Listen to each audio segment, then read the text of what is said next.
দেখো, গত শনিবার দিনকে প্রথমে হচ্ছে অভিজিৎ দাস, যিনি বিজেপি নেতা, দক্ষিণ চব্বিশ পরগনা, তিনি হচ্ছেন বিষ্ণুপুর থানায় একটি অভিযোগ দায়ের করেন।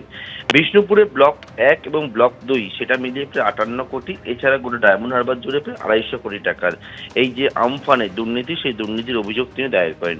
সেই অভিযোগের পরবর্তীকালে পুলিশ গোটা বিষয়টা খতিয়ে দেখে এবং খতিয়ে দেখার পর গতকাল একবারে গভীর রাত্রে এফআইআর হিসেবে ট্রিট করা হয়েছে এই মামলাটিকে। এবং সেই এফআইআর এ যাদের নাম রয়েছে তার মধ্যে প্রথম নাম রয়েছে অভিষেক বন্দ্যোপাধ্যায়, ডায়মন্ড হারবারের সাংসদ অভিষেক বন্দ্যোপাধ্যায়ের নাম রয়েছে এফআইআর এ অভিযুক্ত হিসেবে। এফআইআর অভিযুক্ত হিসেবে নাম রয়েছে হচ্ছে তৎকালীন এডিএম অ্যাডমিনিস্ট্রেশন, এডিএম এর নাম রয়েছে। অন্যদিকে হচ্ছে বিষ্ণুপুর 1 এবং 2 এর বিডিও তৎকালীন, তাদের নাম রয়েছে। পঞ্চায়েত প্রধান এবং পঞ্চায়েত সমিতির সভাপতি যারা ওই এলাকায় 2020 সালে ছিলেন, তাদের নাম রয়েছে। এবং মূলত এই অভিযোগটা কি, অভিযোগটা যে বিষয় এফআইআরটা রুজু হয়েছে সেটা হচ্ছে ডিরেক্ট বেনিফিট ট্রান্সফার, অর্থাৎ সরাসরি যারা ক্ষতিগ্রস্ত হয়েছিলেন সেখানে দুটো ক্যাটাগরিতে ভাগ করা হয়েছিল।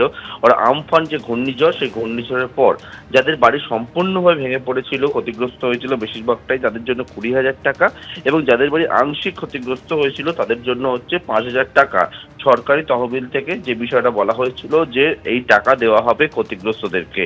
কিন্তু এক্ষেত্রে যেমনটা নির্দেশ ছিল সরকারের তরফ থেকে যে একটা বাড়ি থেকে একজনই কিন্তু পাবে, এই তালিকা যেটা রয়েছে একটা বাড়ি থেকে একজনই বেনিফিশিয়ারি হতে পারবে।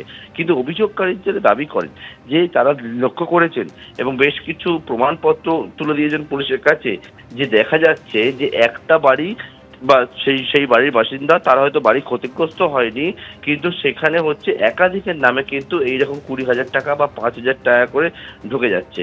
এই ক্ষেত্রে যদি অভিযোগকারীর দাবি যে এই ক্ষেত্রে হচ্ছে গোটা বিষয়টা যারা হচ্ছে সুপারভিশনের দায়িত্ব ছিল, সে এডিএম থেকে শুরু করে একেবারে বিডিও থেকে শুরু করে এবং পাশাপাশি প্রধানের তরফ থেকে বা পঞ্চায়েত সমিতির তরফ থেকে, তারা তো ছিলেনই, অভিষেক বন্দ্যোপাধ্যায়েরও কিন্তু গোটাটা রোল রয়েছে বলে অভিযোগকারী দাবি করেছেন এবং সেই মতো অভিযোগ। এবং এই অভিযোগের পরিপ্রেক্ষিতে অভিষেক বন্দ্যোপাধ্যায়ের বিরুদ্ধে প্রতারণা, জালিয়াতি তো ধারা রয়েছে। এছাড়াও যেহেতু সরকারি আধিকারিকরাও রয়েছে, সাংসদের নাম এসেছে, তার জন্য হচ্ছে 409-এর মতো গুরুতর ধারা, যেটা হচ্ছে এছাড়া হচ্ছে প্রিভেনশন অফ করাপশন অ্যাক্টে, পিসি অ্যাক্টে মামলা হয়েছে, যেটা দুর্নীতির আইন। এছাড়া হচ্ছে ডিজাস্টার ম্যানেজমেন্ট অ্যাক্টেও মামলা হয়েছে। একাধিক ধারায় মামলা হয়েছে অভিষেক বন্দ্যোপাধ্যায়ের নামে, এবং যে ধারাগুলি হচ্ছে জামিন অযোগ্য ধারা।